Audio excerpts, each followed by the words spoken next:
The Education Department will have to change its entire landscape of placement for students due to Tropical Storm Hannah and Hurricane Ike.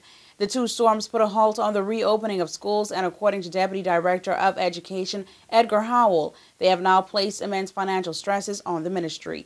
There will be financial implications. Most certainly, the effects of Hurricane Ike will change the landscape, I'm sure, for perhaps another 3 years.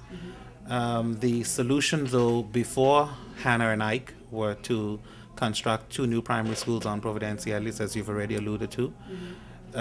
We were looking at giving the Ozita Jolly Primary, the current Ozita Jolly Primary, to Clement Hall High School as a junior high, as you mentioned.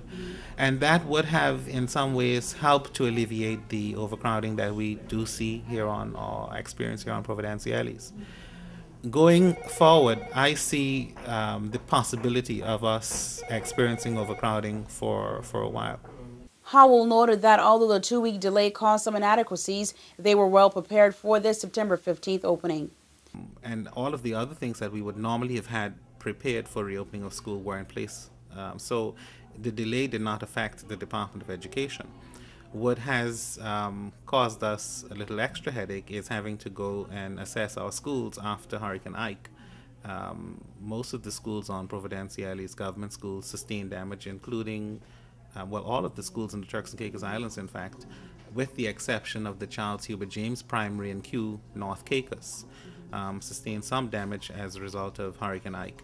And so we went out to do the assessment of those schools and had to wait for the work to be done because we wanted children returning to safe environments in clean environments as well.